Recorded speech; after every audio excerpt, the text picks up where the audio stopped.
Welcome to our class on kombucha. Kombucha is a fermented drink made from tea, sweetened tea, and I'm going to show you how to make it and how it works. So, inside in this can, we have breathable top.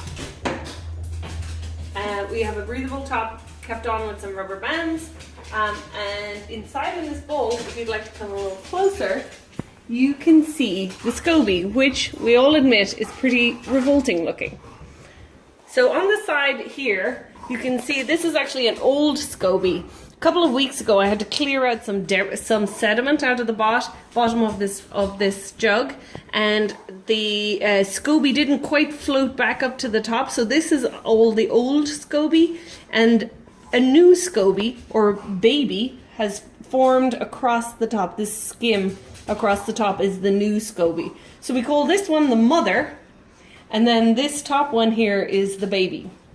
So a SCOBY is a symbiotic culture of bacteria and yeast. So it's kind of a mushroom, kind of a blob of bacteria, and it's definitely a little bit odd looking. If we give it a little poke,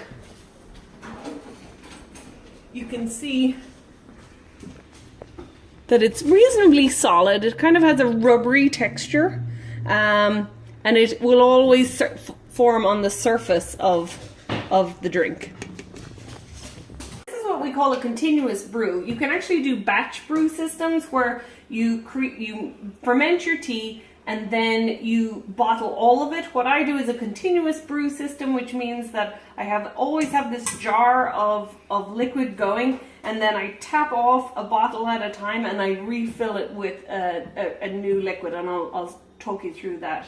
So here I just have a regular bottle that has a rubber stopper top. I've scalded it with hot water just to make sure that it's perfectly clean. So when you bottle the kombucha, this is the plain kombucha, and this is where we can add our flavorings. So what I've done here is I've just taken a grapefruit and I have juiced it, and I'm going to put this into the bottom of our bottle. And then, this is kind of the tricky bit, I'm just going to bottle the kombucha. I've had a little difficulty with this spout. It's been clogging up on me, but that seems to be working. So as this bottle fills up, I'll just tell you a little bit more of what's in here. We make this with just regular tea bags like Barry's tea or Lion's tea, and sugar. And you just brew up the tea, add the sugar, let it cool down, and then I'll add it into the top of the jar. You can flavor kombucha with any number of flavorings, any fruits. We like to use berries, blackberries, blueberries, and we just use frozen often because it's if we don't have fresh, or mango or ginger. I really like grapefruit. I think it gives a lovely citrusy, bright taste. But really, it's open to any number of flavorings. So when we have it in the bottle, we leave it sit for a couple of weeks, and what happens is we get secondary fermentation. So right now, this liquid is maybe a little bit fizzy on the tongue, but when we put it into secondary fermentation, we just put it into this bottle, put it in a dark cupboard for a couple of weeks, and then it eats the sugars inside in the fruit, and it creates carbon dioxide. So we get a really tasty, fizzy, thirst-quenching drink. I have my bottle filled up all the way to the top. If you look really closely, you can see a little bit of fizz at the top, but it's not particularly fizzy. You want to fill it pretty close to the top so that as the gas from the secondary fermentation builds in the liquid, it doesn't just all float to the top. You want there to be good pressure inside in that. And it has to be a well-sealed jar. These are rubber stoppered bottles, and they're perfect for the job. So here I am now making my replenishing liquid to put back into the jar. I have 3 regular black tea bags. I use a rounded third of a cup of sugar, I'm not quite sure what that translates to. Maybe 50 or 70 grams of sugar. And then I just use boiling water. Fill it up, let the tea brew, just like you're making a good strong cup of sweet tea. I usually leave the tea bags in for 5 minutes or so it's a good strong tea.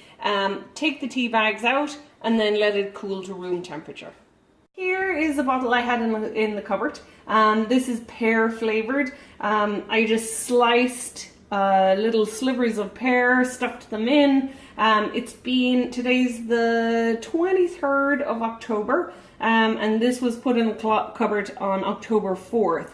Now, one thing we need to be careful of is that occasionally we have had exploding disasters when we've opened these, so just like as though we had really fizzed up a bottle of lemonade and it just squirted everywhere. So we always take a very cautionary approach to opening it. So I always do it in the sink, and I always do it very carefully.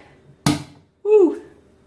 Okay, so as you can see, this may have been sitting a little long, maybe 10 days. To be honest, we're not terribly scientific about how we do this. We just kind of hope for the best. Sometimes we get fabulous fizz, other times we get not fabulous fizz. This looks like it's going to be really good. I'm just going to grab a glass.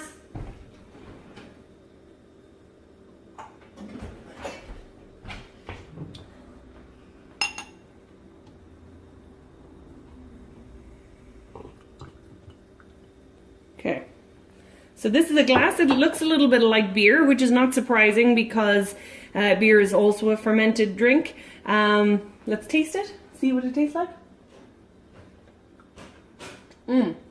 That's really good. It's sharp. It's sometimes it's a little sour for people's taste. They need to kind of get used to it, but you do get sweetness from the fruit. And there's a lovely fizz in this, and it's really thirst quenching when it's chilled on a hot day. It's really, really nice. So here's the final step in our process. We have our cooled tea that I'm going to put in, and I like to try and treat this top SCOBY gently. As you saw, our previous one wasn't floating properly. So what I usually like to do is just pour it onto a spoon so that it's not landing with a big bang and it just splashes down the sides then. So there's our tea in.